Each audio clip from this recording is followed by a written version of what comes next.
Imagine walking through a dense forest, the darkness almost palpable, when suddenly an unseen force whispers your name. Deep in the heart of a remote, seldom-traveled forest, the trees stand like ancient sentinels, their branches clawing at the sky. This is a place shrouded in whispers and shadowed stories, a locale that has chilled the spine of the local populace for generations.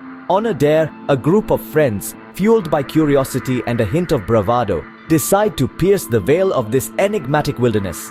Their laughter and chatter, bright and defiant, slice through the creeping silence of the twilight woods. But as the sun dips below the horizon, their mirth fades. The forest's embrace tightens, shadows lengthen, and the air grows thick with a palpable sense of watchfulness. Night descends like a curtain, and the deeper they venture, the more the forest seems to stir, to whisper, to conspire. Branches creak and leaves rustle as if speaking in a tongue lost to time. Little did they know this night would be unlike any other they had experienced. As the campfire flickers, one of them notices that Mike is missing. It had been a perfect day for a getaway. A group of friends, all eager to escape the monotony of daily life, ventured deep into the forest, their backpacks laden with camping gear and high spirits. They found a clearing as the sun began to dip below the treetops, its last rays casting long shadows on the forest floor. Here they set up their tents, and soon a campfire crackled at the center of their temporary home, the warm glow fighting back the encroaching darkness. As night fully embraced the woods, the friends gathered around the fire. The air was filled with the sound of laughter and the crackling of burning wood. One by one, they shared stories, tales of ghosts, creatures, and shadows that lurk in the unseen corners of the world. Each story was more eerie than the last, sending shivers down their spines, yet laughter remained their shield against the creeping fear. But the laughter died when they suddenly realized that the circle was one chair short. Mike, who had been with them just a while ago, was nowhere to be seen. Confusion turned to concern and then to panic. His name echoed through the trees as they called out for him, their voices growing more desperate with each unanswered call. The fire seemed to burn lower as if mirroring their sinking hearts. Questions raced through their minds. Had he wandered off? Was he playing a prank? Or had something in the forest, perhaps something from their stories, reached out from the darkness? With no sign of Mike and the possibilities turning darker with the night, they couldn't just sit and wait. Decision made, they grabbed their flashlights, their beams of light slicing through the night as they prepared to search. Their hearts pounded not just with fear but with the urgency of finding their friend. With only the light of their flashlights, they ventured into the darkness, calling out for Mike. Deep in the woods, a flashlight beam catches something unsettling. As the friends split up in their desperate search for Mike, the silence of the forest is broken only by the crunch of leaves underfoot and the distant call of nocturnal creatures. Sarah, with her flashlight trembling in her hand, scans the gnarled trees.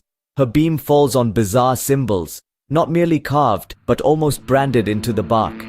These cryptic signs form no known language, their curves and slashes seeming to dance eerily in the dim light. A chill runs down her spine as she realizes these markings are fresh, the sap still weeping from the wood.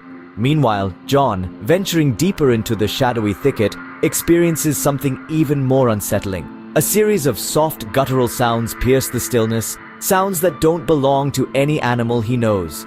Each step he takes seems to beckon these whispers louder, a cacophony of whispers that seem almost human. With every crack of a twig under his boot, his heart races faster, the inexplicable fear of being watched growing stronger. As the night deepens, so does the mystery. Each discovery only leads to more questions. What are these symbols? Who or what makes these haunting sounds? The forest around them feels alive, watching, waiting. The friends regroup, unease written on their faces. The forest seemed to hold secrets too dark to be uncovered. Suddenly, a chilling scream pierces the night. The serene silence of the forest is shattered, turning an eerie night into a canvas of terror. The group of friends previously huddled around a flickering campfire spring into action. Heartbeats sinking with the pounding urgency, they scramble through the underbrush, twigs snapping underfoot, racing towards the source of the scream. As they break through a particularly dense thicket, they find Mike. His eyes are wide, reflecting the moonlight like mirrors of pure fear.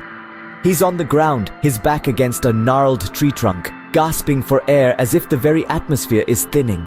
Words fail him. Instead, his trembling hands do the talking, pointing, gesturing wildly toward the dark heart of the forest. Before any questions can spill out, another sound cuts through the night. A low, ominous growl, resonating from the depths of the darkness ahead. It's not just any growl, this one vibrates, a sinister symphony that seems to crawl along the skin, raising every hair in alarm. Mike finally catches a stuttered breath and whispers, "It's there! Watching us!" The air turns thick, heavy with an unspoken understanding that something beyond their worst nightmares lurks nearby. Shadows seem to twitch, stretching towards them as if animated by a malevolent will. The group, bound by a mix of concern for their friend and a primal fear of the unknown, edge forward. Each step feels like wading through a swamp of molasses, the night air thick and resistant. The growl comes again, closer this time, a menacing reminder that they are not alone. Eyes strain in the darkness, searching for any sign of movement. A branch snaps, a deliberate, calculated sound, like a warning. The tension escalates, the forest seeming to hold its breath along with them. Frozen with fear, they stood as the shadows began to move.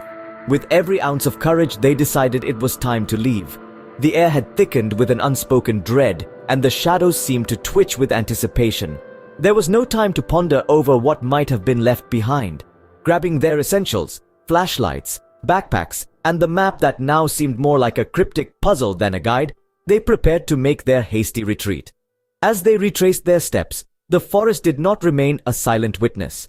Branches cracked eerily close, mimicking the sound of footsteps tailing them. Every rustle of the leaves whispered of unseen followers. Each gust of wind felt like cold fingers brushing against their necks. The forest, alive with a menacing pulse, seemed to watch, to wait. The further they walked, the heavier the air grew, as if the very atmosphere was saturated with a will against them. It wasn't just the isolation or the encroaching darkness that fueled their fear, but the oppressive feeling of being urged forward, pushed by an unseen force that wanted them gone, yet paradoxically seemed loath to let them go. Their pace quickened, hearts pounding not just from the exertion, but from the palpable sense of urgency that clung to them like a second skin. They dared not look back, for the fear of confirming their worst nightmares kept their eyes fixed ahead. Finally, as the edge of the forest began to materialize through the thickets, a subtle shift occurred. The oppressive presence began to wane, as if the forest itself was breathing a sigh, reluctant yet bound to release them. The forest seemed to release them reluctantly, as if letting go of prey. Back in the safety of their homes, the night in the forest still haunts them. Mike especially finds the shadows of his room stretching into grotesque shapes as sleep eludes him night after night. Each creak and whisper of wind against his window sends a fresh shiver down his spine, a vivid reminder of what they encountered among the gnarled trees and mist. As for the rest of the group, the ordeal has left an indelible mark on their collective psyche. Conversations have turned more introspective, their laughter a bit more forced. They meet often, not just for the comfort of shared experience, but to piece together the fragments of that night, hoping to make sense of the senseless. In their quest for understanding, they delve into the local lore of the area.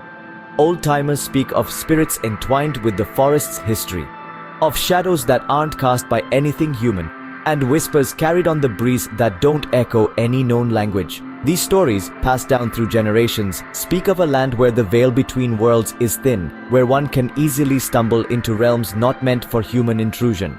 This exploration brings them to a chilling consideration. Were they simply at the wrong place at the wrong time, or was there something more, a deeper connection or a summoning from the shadows themselves? The very thought sends a chill deeper than the autumn air outside.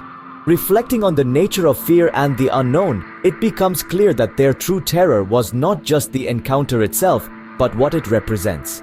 The darkness they faced is the same darkness that resides in the unknown corners of every human heart, the unexplored and unexplained territories that lie just beyond the map's edge. This experience, though harrowing, has also peeled back the layers of their everyday lives, revealing undercurrents of courage and camaraderie. It has shown them that sometimes the only way out is through, together. What would you have done faced with the unknown in the heart of darkness?